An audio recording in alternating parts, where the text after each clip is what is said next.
தரத்தினில் குறைவதுண்டோ?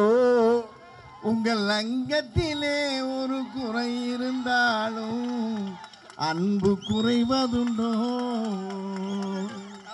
சிங்கத்தின் கால்கள் பழுதுபட்டாலும் சீற்றம் குறைவதுண்டோ? சிந்தனை செயலும் ஒன்றுபட்டாலே மாற்றம் காண்பதுண்டோ? மாற்றம் காண்பதுண்டோ?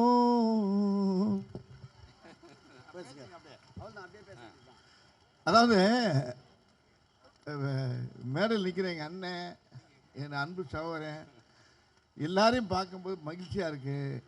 இன்னைக்கு இருக்கட்டும், அது கிடக்கட்டும், அது பாருங்க.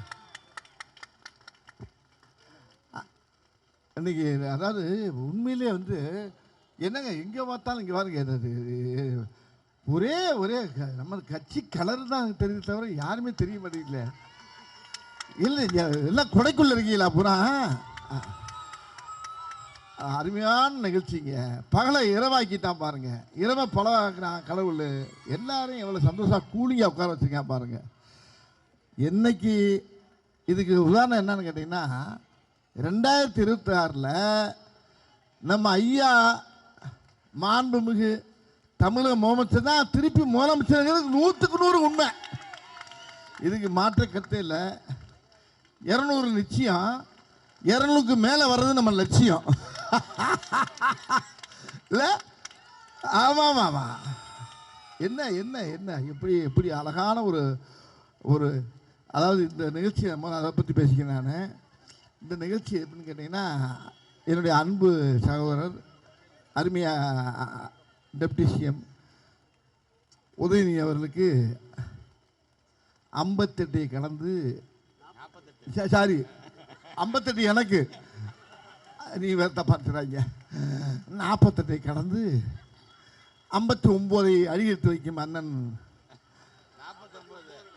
49 மறுபடியும் அதே ஏன் எப்படி பேசிக்கிறீங்க? இல்லை நீங்கள் பண்ணது தான். அப்போ அதான் நாளைக்கு போட்டு கிளிக்க போகிறாங்க என்னைய போ. அதனால் 49 வயசை அடியெடுத்து வைக்கும் அண்ணன் பிறந்த நாளுடைய இந்த நிகழ்ச்சியில் நான் கலந்துக்கிட்டு ரொம்ப பெருமையாக இருக்குது. என்னுடைய அன்பு அண்ணன் அவர் எப்பயுமே வந்து சுறுசுறுப்பான ஒரு எறும்பு மாதிரி இருப்பார். அப்படியே நான் பார்த்துருக்கேன் உதயநிதி சார். அவர் திரைப்படத்தில் நடிக்கும் போதே பார்த்தீங்கன்னா, அவருக்கு என்ன வேலை கொடுக்குறாங்களோ டைரக்டர் அந்த வேலையை கரெக்டாக அவர் வாங்கி அதை பொறுமையாக ரொம்ப அங்கே கட்டுப்படுவார். அங்கே அதே மாதிரி இன்றைக்கி தலைமை என்ன பொறுப்பு கொடுத்துருக்கோ அந்த பொறுப்பு பார்த்தீங்கன்னா கரெக்டாக அழகாக வாங்கி உள்வாங்கி மக்களை தயார் பண்ணி அந்த தகுதிக்கு ஏற்ற மாதிரி தன்னை மாற்றிக்கக்கூடிய அளவுக்கு ஒரு பெரிய ஒரு சிந்தனைவாதி அவர் கலைஞருடைய பேரன் அல்லவா? சாதாரண மனிதன் இல்லையாது. நான் பார்த்த சினிமாவில் பார்த்த உதயநிதி சாருக்கும் இன்னைக்கு அரசியலில் இறங்கி அரசியலில் இறங்கி மக்களுக்கு பணி செய்ய வந்தவொடனே அவருடைய உருவம், அவருடைய பேச்சு எல்லாமே சினிமாவுக்கு இதுக்கு சம்பந்தமே இல்லாமல் இருக்கு. நீ சினிமா பாணி அவர் முகத்தில் பார்க்கவே முடியாது. இப்போ அது மாமன்னனோட முடிஞ்சு போச்சு. இனிமேல் அவர் முகத்தில் சினிமா மூஞ்சியை பார்க்க முடியாது.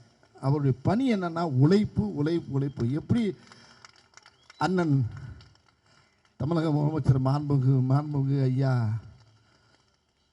ஸ்டாலின் ஐயாவுக்கு இப்படி கலைஞர் பேர் வச்சாங்க. அவர் பேர் வந்து ஸ்டாலின் கிடையாதான், உழைப்பு உழைப்பு உழைப்பு. அந்த உழைப்புக்கு பிறந்த புல் எப்படி இருக்கும்? பின்னி எடுக்கும். அதனால் மக்கள் பணி அழகாக சிறப்பாக செஞ்சுக்கிறதுக்கு அளவுக்கு அவர் வந்து இன்றைக்கி அழகாக போயிருக்காரு.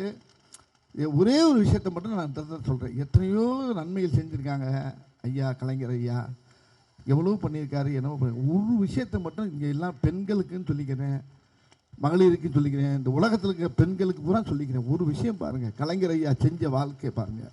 அதுக்கு நான் அடிமை. நான் மட்டும் இல்லை, தமிழ்நாட்டில் இருக்க அத்தனை தாய்மார்களும் அவருக்கு நீங்கள் உண்மையிலே கட்டுப்படணும். என்ன வேலை பார்த்துக்க பாருங்கள். அது ஒன்று தான். இப்போ நிறைய விஷயம் பண்ணிக்கிட்டு இருக்கார் இப்போ நம்ம தமிழக முதலமைச்சர். ஆனால் அவர் பண்ண வேலை ஒரு வேலையை பாருங்கள், கலைஞர் ஐயா செய்யலை.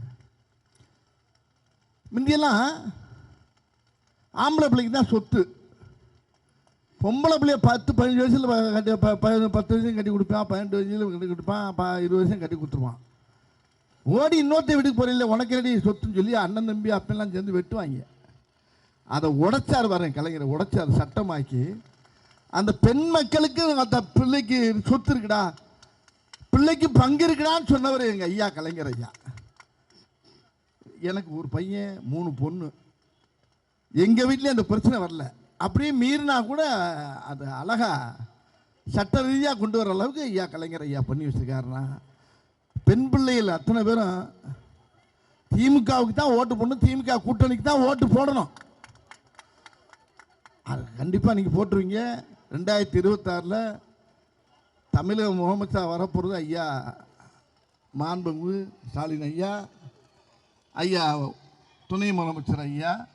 இதே தான் அது ஒன்றும் மாறாது. அவன் போடுற சண்டை பூரா நம்மளுக்கு சாதகமாக தான் இருக்கும். பூரா உடையுது, எல்லா பக்கமும் உடையுது, நொறுங்குது, எல்லாம் வைக்குது. இங்கே உடைக்க முடியாமல் அலையிறாங்க. அது நம்ம ஜெயிச்சுக்கிட்டா இருப்போம். இது உடைக்க முடியாது. இது பெரிய கோட்டை. அது ஆகினால எல்லாரும் உங்களை பார்த்துக்கு எல்லாரும் முன்னாலும் நான் லேட்டாக வந்து மன்னிச்சுக்கங்க. வழியில் ஊரா பாவம் மேலையெல்லாம் ஏறி வர்றாங்க, ஆட்டோவில் காரில். அவ்வளோ டிராஃபிக்காக இருந்துச்சு. கொஞ்சம் லேட்டாகி போச்சு.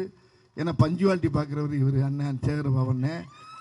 ஆமாம், வரும்போதே கேட்டார் எங்கே இருக்கிறீங்க, பனி என்ன ஆகி போச்சே போச்ச முடியும் லவான்னு கத்துனார். அண்ணே ஒவ்வொரு ஆட்டோக்குள்ளேயும் ஏறி மேலே ஏறி வர்றானேன்னு சொல்லி அவரை சமாதானப்படுத்தி உள்ளே பூந்து வந்துட்டேன். ஆனால் அன்றைக்கி உங்களுக்கு எல்லாருக்கும் கொடையை கையில் கொடுத்து உண்மையிலே எல்லாரையும் சந்தோஷப்படுத்தி அழகாக குளிர்ந்த இடத்துல நிற்கிறீங்க. எல்லாரும் இந்த 2024 அந்த போர் தேர்தலுங்கிற அந்த போரில் எல்லாம் ஜெயிச்சு வெற்றி பெற்று முதல் பரிசை எல்லாரும் வாங்கணும். இதுதான் உதவி என்ன சாதாரணம் இல்லை. ஒரு வரி மட்டும் சொல்லிடுறேன், அவருக்காக பாடிக்கிறேன். ஒரு வரி. அவர் முதலமைச்சர் ஐயா வந்து அவரை பார்த்து பாடுறாரு, 2 பேரும் சேர்ந்து உங்களை பார்த்து பாடுறாங்க. அந்த ஒரு வரி 4 வரி சொல்லிடுறேன். உண்டு என்று நம்பிக்கால ஏடு, உண்டு என்று நம்பிக்கால ஏடு, இங்கு உன்னை விட்டால் பூமி ஏது கவலை வீடு. உண்டு என்று நம்பிக்கால ஏடு, இங்கு உன்னை விட்டால் பூமி ஏது கவலை வீடு. 2இல் 1 பார்ப்பதற்கு தோளை நிமித்து, 2இல் 1 பார்ப்பதற்கு தோளை நிமித்து, அது நீதி வரவில்லை எனில் வாளை தொடுத்து. ஹே 2 நேர்மின்னு பண்ணார். இதுதான் நான் மாமன்னிலையும் பாடியிருக்கேன். அதை மாமன்னிலையும் அவருக்காக மாமன்னில் பாடின பாட்டு அந்த பாட்டு தான். என்ன பாட்டு பாடியிருப்பேன், ஒரு பாட்டு என்ன, சுற்றி பகை வந்து சூழும் திருநாளை வெற்றி தோல் கொண்டு முடிப்பாய். ஐயாவுக்கு பாடினேன், உதயம் சாருக்கு. வெற்றி தோல் கொண்டு முடிப்பாய். ஆனால் இங்கே இருங்க, யார் என்ன பேசுனாங்க உடனே பதில் சொல்கிறதில்ல, சாப்பிட்டாவே ஆப்போப்பார்.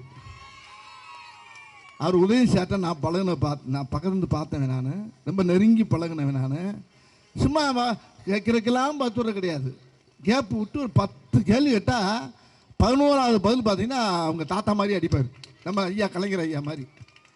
அதனால் அவற்றெல்லாம் ஒன்று நடக்காது. சுற்றி நிற்கிற பூரா அது பூரா பயங்கரமான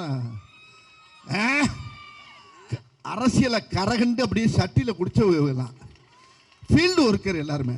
எல்லாமே உள்ளே இறங்கி உங்களோட மக்களோட வேலை பார்க்குறவங்க, மக்களோட மக்களாக வேலை பார்க்குறதுக்கு தான் இன்றைக்கி ஆள் இல்லாமல் அலையுது.